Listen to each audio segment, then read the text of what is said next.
All right, YouTube, back on it on the single cab dually conversion. Today we're going to be working on doing our C-notch with the lowering kit finally, so we be one step closer to being able to tow with it. I didn't think I was going to film this side, so to be honest, I didn't really do anything just yet. So all I've done so far is made a cardboard template, and you can see I just have it mocked up in place with a couple pieces of tape, just double checking the fit and everything, and making sure it looks pretty square with everything. I don't think there's really too much science to this, especially with this kit from Tinworks. It's a bolting kit, so you don't have to have a welder. You don't have to have any really crazy tools. I'm just using a DeWalt angle grinder and drill, and that's pretty much it. So what I'm going to do is I'm going to take the angle grinder and I'm going to zip these out and do a first cut with that. Put the C-notch in, and then we'll see if it fits. If it doesn't fit, we'll cut some more. We'll take a flap disc to it, round off all the edges once we're done. You don't want square edges in the corners because you don't want to have to worry about the frame cracking. A couple other things, you want to do one side at a time. Don't get bold and chop both frame rails up.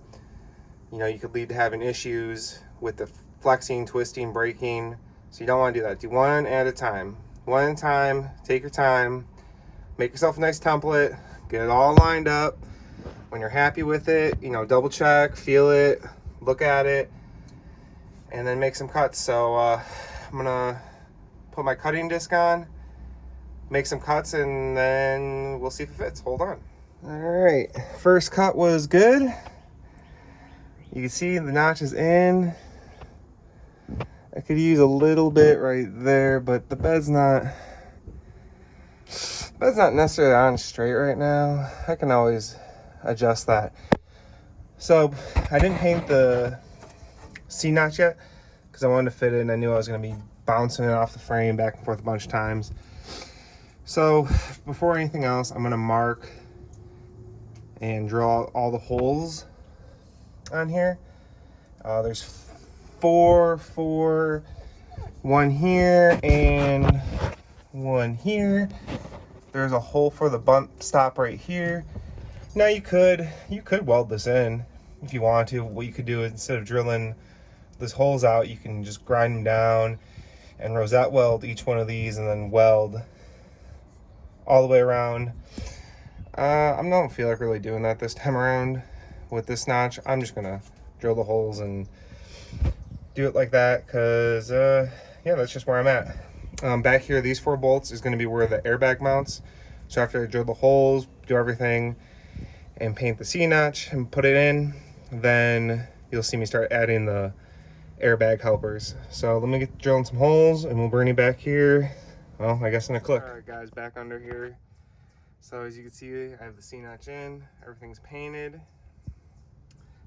I couldn't get to this hole because of the drums in the way. To be honest, I'm probably not going to go back and put one in for there. I don't see it being too much of an issue. But yeah, it's painted. And over here, you can see I have my airlift rear helper bags that's actually meant for lower trucks. As you can see, there's this plate here that's actually got 4 holes. They actually use the holes from the C-notch so you can bolt it in. That's the part number for the bag, and that goes on the leaf spring. And then I'm going to run my 1/4-inch air line up and over around, and I'm actually going to run it by the fuel filler neck door, so that way I can just air up right there. I don't have onboard air at this time. I don't know if I'll actually put onboard air, unless I bag this truck, and I really don't see that happening. This is going to be more of a slam truck that I'm going to try to use a lot and beat the shit out of a lot. So I'm not too concerned. The only thing is this bump stop put in, which goes right in the center of here. I'm gonna just do that off camera. I'm not too concerned, but right now I'm gonna get my airline out and start running it. Be something to note when you're running your airline, make sure it's not going to be near any sharp edges, and if it is, put some kind of like grommet or something kind of covering, so that way it doesn't rub through on you, because that would sure suck if you're towing something heavy, you break the airline, and then now your truck's sitting on the axle. You really don't want to have to do that, put any extra stress on the axle if you don't have to. As you can see, how the bag, it's got a little spacer, you got your bag, a little push to fit connect, and then it comes and goes right underneath where the bottom plate for your U-bolts go. So it's getting there. Gotta do the driver's side yet, and that'll be one more thing done on the truck. I'm hoping got some time off here. I'm gonna try to button things up here in the next week so I can start driving it, maybe get a good burnout video and burn these old tires off really nice and make a video for you guys. But yeah, let's keep going. I'm gonna push you guys down again, do some more stuff, bring you back, and that's how it's gonna be. All right, so the bags and knots are done for now, and I just have the airline coming out of a hole in the bed. I'm waiting to get the new filler neck plastic so I can drill the valve in here so I can just hit the air chuck.